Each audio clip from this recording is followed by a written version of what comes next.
Hello, my knowledge hunters. I hope you all are doing good. So let's get started towards the knowledge hunting. Hey guys, हमारा आज का topic है retail trade. अगर हम देखें कि एज अ प्रोड्यूसर अगर हमारा गुड प्रोड्यूस हो जाता है, गुड्स को मैन्युफैक्चर करने के बाद में जो सबसे बड़ा चैलेंज हम फेस करते हैं that is the challenge of distribution of our good. कि गुड तो बना लिया लेकिन हम चाहते क्या है कि वो अल्टीमेट कंज्यूमर तक तो पहुँचे, क्योंकि ऐसा तो नहीं होता कि हम गुड को बनाने के बाद में खुद रखना चाह रहे हैं। ऐसा बिल्कुल भी नहीं है। हम गुड बना ही इसलिए रहे हैं कि गुड हमारे कंज्यूमर तक पहुँचे, वो उसका यूज़ करे और हमारी सेल्स हो और अल्टीमेटली हमें मिले प्रॉफिट। तो हमें क्या करना पड़ता है, सबसे पहले जो गुड बनता है उसको हमें डिस्ट्रीब्यूट करना पड़ता है। तो इसलिए हमने डिस्ट्रीब्यूशन के कई ऑप्शंस देखे थे, जैसे कि हम एजेंट से कर सकते हैं डिस्ट्रीब्यूट, या फिर हम होलसेलर से कर सकते हैं, रिटेलर से कर सकते हैं। तो आज का हमारा टॉपिक है रिटेलर्स के बारे में। गाइस, रिटेल ट्रेड जो है वो लास्ट लिंक हमारा होता है डिस्ट्रीब्यूशन चैनल का, यानी कि डिस्ट्रीब्यूशन चेन जो हमारी चली आ रही है कि हमारा मैन्युफैक्चरर है वो एजेंट्स को दे रहा है, गुड्स होलसेलर्स को दे रहा है। तो अल्टीमेटली जो गुड्स हमारे कंज्यूमर तक पहुंच रहे हैं वो काम हमारा रिटेलर्स करते हैं। मीन्स क्या है कि जो रिटेलर्स हैं वो नेक्स्ट जो लेवल पे गुड्स को पहुंचाएंगे, वो गुड्स हमारे कंज्यूमर तक पहुंचेंगे और अल्टीमेटली कंज्यूमर्स उस गुड्स को यूज़ करेंगे, हमारे उस गुड को कंज्यूम करेंगे। तो देखते हैं इसका मीनिंग। बोल रहे हैं कि retail trade is the last link in the distribution chain. मतलब क्या है, डिस्ट्रीब्यूशन चेन में जो लास्ट लिंक हमारा है, जो अल्टीमेटली कंज्यूमर तक पहुंचा देगा सामान, वो हमारा होता है retail trade. It refers to sale of goods in small lots to the final consumers। जो हमारे कंज्यूमर्स हैं उनकी इतनी कैपेबिलिटी नहीं होती है कि वो गुड्स को आपके क्विंटल्स में ले, आपके टन्स में ले, पूरे पूरे पैकेट्स ले लें, होल सम गुड्स को नहीं खरीद सकते। हमारे कंज्यूमर्स स्मॉल क्वांटिटीज़ में गुड्स को खरीदते हैं, ठीक है। तो जो स्मॉल क्वांटिटीज़ में गुड्स हम अपने कंज्यूमर्स को प्रोवाइड कर रहे हैं, वो काम कौन करता है? वो काम हमारा रिटेलर करता है। A retailer buys goods from a wholesaler and sells them to the consumer. Retailer क्या करता है? रिटेलर होलसेलर से तो थोड़ा ज़्यादा क्वांटिटी में गुड्स को खरीदता है और बहुत छोटे छोटी क्वांटिटी में हमारे कंज्यूमर को गुड प्रोवाइड करता है। ये काम हमारे रिटेलर का होता है। गाइज, अब हम देख लेते हैं इसकी डेफिनेशन ज़रूरी इसलिए है क्योंकि अगर हमें अपने आंसर को दूसरों से यूनिक बनाना है, उसमें थोड़ा सा वैल्यू एडिशन करना है, तो एक डेफिनेशन तो बनती है, राइट। तो हम देख लेते हैं अब इसकी डेफिनेशन।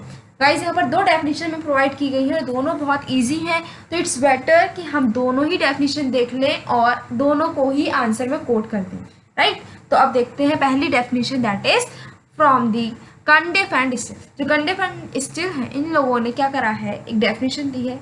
उन्होंने कहा है कि retailing consist of those activities involve in selling directly to ultimate consumer. इन्होंने क्या कहा? इन्होंने कहा कि रिटेलिंग में वो सारी एक्टिविटीज आ जाती हैं जिनसे हम क्या कर रहे हैं, गुड्स को अल्टीमेट कंज्यूमर तक सेल कर रहे हैं। इट मीन्स कि हम अगर कंज्यूमर, जो हमारे अल्टीमेट कंज्यूमर हैं, जो लोग हमारे गुड को यूज़ करेंगे, वो लोगों तक जो गुड हम सेल कर रहे हैं, सेल करने के लिए जो भी एक्टिविटीज़ कर रहे हैं, वो सब किस में आ जाएंगी? रिटेलिंग में आ जाएंगी। नेक्स्ट डेफिनेशन हमारी है विलियम जे स्टैंटन की, और उन्होंने कहा है कि retailing includes all activities directly related to the sale of goods and services to ultimate consumers for non business use. मतलब क्या है कि रिटेलिंग में वो सारी एक्टिविटीज़ आ जाती हैं जो कि गुड्स और सर्विसेज अल्टीमेट कंज्यूमर को प्रोवाइड करने के लिए दी जा रही हैं, और वो अल्टीमेट कंज्यूमर क्या करेंगे, वो उस गुड को दूसरे लोगों के लिए नहीं बेचेंगे, बल्कि उस गुड को खुद ही कंज्यूम करेंगे, उस गुड को, उस सर्विस को खुद ही यूज़ करेंगे, वो कोई और प्रॉफिट उससे नहीं चाहते। तो ये दो डेफिनेशंस हमारी हमने देखनी है। गाइस, अब हम अपने रिटेल ट्रेड में आगे बढ़ते हैं और इसका नया पार्ट जो हम देख रहे हैं, that is the features of retail trade. कि कौन से ऐसे ट्रेड हैं, कौन सी चीज़ को हम कह सकते हैं कि ये रिटेल है, ठीक है। तो उसके कुछ हमें कैरेक्टरिस्टिक्स पता होनी चाहिए, उसके कुछ फीचर्स पता होने चाहिए, जिनको देखकर हम कह सकें कि हाँ, ये ट्रेड जो चल रहा है that is our retail trade. तो अब देख लेते हैं इसके फीचर्स। पहला फीचर क्या बोल रहा है कि retailer is the last link in the distribution chain. Retailer जैसे कि हमने इसके मीनिंग में भी देखा, इसके डेफिनेशन में भी देखा और हम इसके फीचर में भी देख रहे हैं, क्या बोल रहे हैं कि डिस्ट्रीब्यूशन चेन जो है उसमें लास्ट लिंक वो है रिटेलर। ठीक है, रिटेलर कौन है? डिस्ट्रीब्यूशन चेन का लास्ट लिंक। क्यों? क्योंकि वो अल्टीमेटली गुड किसको दे रहा है? कंज्यूमर को प्रोवाइड कर रहा है। कंज्यूमर गुड को यूज़ कर ले रहा है, बस बात खत्म नहीं हो जा रही है। इसीलिए क्या कह रहे हैं कि यहाँ पर क्या है? लास्ट लिंक है, राइट। अच्छा, दूसरा फीचर क्या बोल रहा है कि retailer sells the goods directly to consumers. Retailers क्या है? अब रिटेलर्स कोई और पर्सन को नहीं बेच रहा है कि वो अपना सामान बेच दे, फिर वो दूसरा पर्सन है वो और सामान आगे बेचे, ऐसा नहीं कर रहा है। रिटेलर डायरेक्टली किसको सामान दे रहा है? कंज्यूमर्स को, उन लोगों को जो कि उस गुड को यूज़ करेंगे, खुद ही यूज़ करेंगे, ना कि वो दूसरे लोगों को और बेचेंगे। ठीक है, तो ये दूसरा फीचर हो गया। नेक्स्ट फीचर क्या बोल रहा है कि retailer deals with a variety of products. जो एज अ कंज्यूमर अगर हम किसी भी डिपार्टमेंटल स्टोर में जा रहे हैं या फिर किसी शॉपिंग मॉल में जा रहे हैं, तो अगर एक जगह पे खड़े होकर गोल गोल घूमकर हम देखेंगे ना, तो इतनी वैरायटी मिलेंगी, हर तरीके का ब्रांड मिलेगा, हर वैरायटी हमें एक पर्टिकुलर प्रोडक्ट की ही बहुत सारी वैरायटीज़ वहाँ पर मिल जाएंगी एक जगह पर ही खड़े होकर। तो ये काम कौन करता है? रिटेलर करता है। शॉपिंग मॉल्स में जाओ, एक जगह पर खड़े होकर देखो तो चारों ओर देखोगे तो ब्रांड ही ब्रांड्स, अलग अलग ब्रांड्स। ठीक है, अगर आपको एक टी शर्ट चाहिए तो उसके भी हज़ारों ब्रांड आपको मिल जाएंगे। ऐसे ही अगर हम किसी भी शॉप पर भी चले जाएं, ठीक है, कोई छोटे शॉप पर भी चले जाएं, वहाँ पर भी एक ही प्रोडक्ट के बहुत सारे ब्रांड्स निकाल कर रख सकते हैं। तो ये काम कौन कर रहा है? रिटेलर क्या कर रहा है कि हमें बहुत सारी वैरायटीज़ उपलब्ध करा रहा है, प्रोवाइड करा रहा है, और अब हम उसमें से कोई भी चीज़ चूज़ कर सकते हैं। जो ब्रांड हमें अच्छा लग रहा है हम उसको सिलेक्ट कर सकते हैं। किसकी वजह से ये पॉसिबल है? Just because of our retailers, right. Okay, next, retailer buys and sells a small quantity of goods. Retailers जो होते हैं वो इतने साउंड फाइनेंशियल कंडीशन की नहीं होती है कि वो बहुत ज़्यादा बल्क में गुड्स को परचेज कर सके। वो थोड़ा तो लार्ज क्वांटिटी में परचेस करते हैं। ऑब्वियसली एज अ कंज्यूमर अगर हम परचेस करते हैं तो हम एक पैकेट, दो पैकेट, इससे ज़्यादा नहीं खरीदते हैं। लेकिन कंज्यूमर अगर एक पैकेट खरीद के लाएगा, जो हमारा रिटेलर है, तो हमें कैसे प्रोवाइड करेगा? तो कम से कम वो 50-60 पैकेट्स तो किसी भी प्रोडक्ट के खरीदेगा ही खरीदेगा। तो क्या है कि वो इतना भी नहीं बल्क क्वांटिटी में परचेस करता है, लेकिन थोड़ी लार्ज क्वांटिटी में परचेस करता है। ठीक है, होल सेलर से कम क्वांटिटी रहती है उसकी, लेकिन कंज्यूमर से उसकी क्वांटिटी ज़्यादा रहती है। तो वो क्या करता है, लेकिन जो गुड प्रोवाइड कर रहा है वो एज अ कंज्यूमर को जो गुड प्रोवाइड मिल रहे हैं वो स्मॉल क्वांटिटी में दे देता है। आपको एक पैकेट चाहिए, आप एक पैकेट ले लो, आपको 2 पैकेट चाहिए, 2 पैकेट ले लो। वो ये नहीं बोलेगा नहीं आपको 10 पैकेट से कम नहीं मिलेगा, ऐसा नहीं बोल सकता। ठीक है, तो ये काम कौन कर रहा है? रिटेलर। रिटेलर हमें क्या कर रहा है? स्मॉल क्वांटिटी में भी गुड्स को दे रहा है, प्रोवाइड कर रहा है। अगर हम किसी फैक्ट्री में चले जाएं और कहें कि हमें एक पैकेट बिस्किट का चाहिए, तो वो नहीं देंगे। लेकिन हम अगर किसी रिटेलर के पास जाएंगे तो एक पैकेट हमें बिस्किट का चाहिए तो आराम से मिल सकता है। नेक्स्ट बोल रहा है कि retailer is generally located in residential areas. ये बहुत अच्छा पॉइंट है। क्या बोल रहा है कि रिटेलर जो हैं वो रेजिडेंशियल एरियाज में लोकेटेड होते हैं। ऐसी जगह पर जहाँ लोग रहते होते हैं वहाँ पर रिटेलर्स की अपनी शॉप्स होती हैं। अब सपोज करो जहाँ पर लोग ही नहीं है, ठीक है, हाईवे पर लोग ही नहीं है, वहाँ पर जाकर अगर कोई शॉप खोल दी रिटेलर ने जहाँ पर लोग नहीं है, तो कौन खरीदेगा? कोई उससे सामान खरीदेगा ही नहीं। लेकिन अगर कोई ऐसी जगह है, सुनसान सी जगह है, वहाँ पर अगर हमने कोई फैक्ट्री लगा दी और गुड्स अपने मैन्युफैक्चर कर रहे हैं, तो हमारी फैक्ट्री चलती रहेगी, हमें कोई लॉस नहीं होगा। लेकिन रिटेलर को क्या चाहिए? लोग चाहिए, क्योंकि लोग ही तो वो हैं जो उनसे गुड्स को परचेज करेंगे। तो वो ऐसा करते हैं कि ऐसी जगह पर शॉप अपनी लोकेट करते हैं जहाँ पर लोग रहते हों।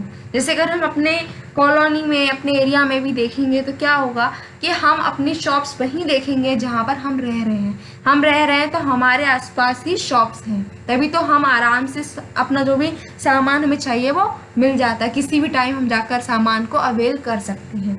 ऐसे अगर आप शॉपिंग मॉल्स की भी लोकेशन देखेंगे तो ऐसी जगह पर वो लोकेटेड होते हैं जहाँ पर लोग ईजिली वहाँ पर रीच कर सकें। ठीक है, अगर कोई शॉपिंग मॉल ऐसी जगह पर है जहाँ पर कोई रोड नहीं है, लोग वहाँ जा नहीं सकते, तो क्या वो चलेगा? नहीं चल पाएगा। और अल्टीमेटली वो बंद हो जाएगा। इसीलिए रिटेलर्स की लोकेशन कैसी होती है? Residential areas.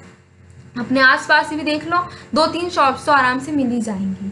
तो वो सब कौन है? वो रिटेलर्स हैं। नेक्स्ट फीचर बोलता है कि retailer maintains personal relations with the customer. अपने आसपास के जितने रिटेलर, जितने शॉप्स आपकी खुद ही आपको पता होगा कि कितने अच्छा आपके रिलेशंस रहते हैं, बहुत प्यार से वो आपसे बात करेंगे, पर्सनल टच रहता है कि अगर आप जाओगे तो बोलेंगे नहीं ये चीज़ ले जाओ, ये आप जो हमारी आपकी आपसी बात है, पर्सनल बात है, इसलिए आपको बता रहा हूँ, ये चीज़ आपको सूट नहीं करेगी, आप ये ले जाओ। तो ये सब ये लाइन्स क्या है?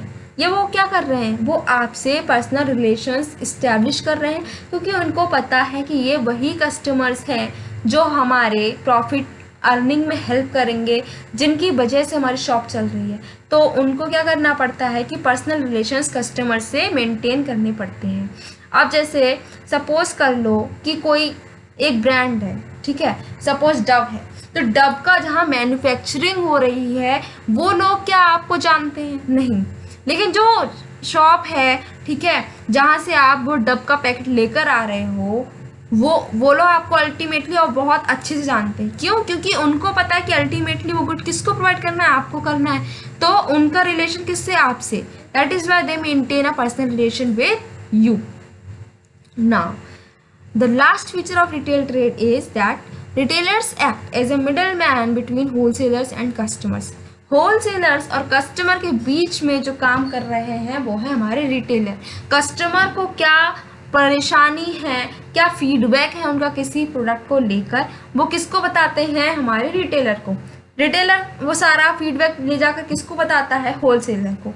होलसेलर कोई भी प्राइस की पॉलिसी हो गई या कुछ भी प्रोडक्ट के बारे में बताना चाह रहा है कस्टमर को, तो वो किसको बताएगा? सीधे जाकर रिटेलर को। रिटेलर किसको बता देगा? अल्टीमेटली कस्टमर को।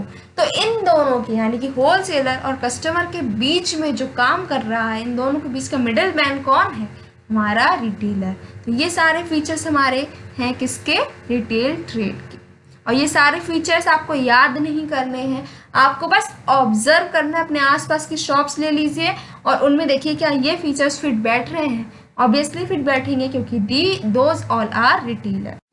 Hey guys, hope this video proved helpful to you, and if you like this video, please give us thumbs up. Please do like, share, subscribe, comment, and yeah, keep your knowledge hunting on.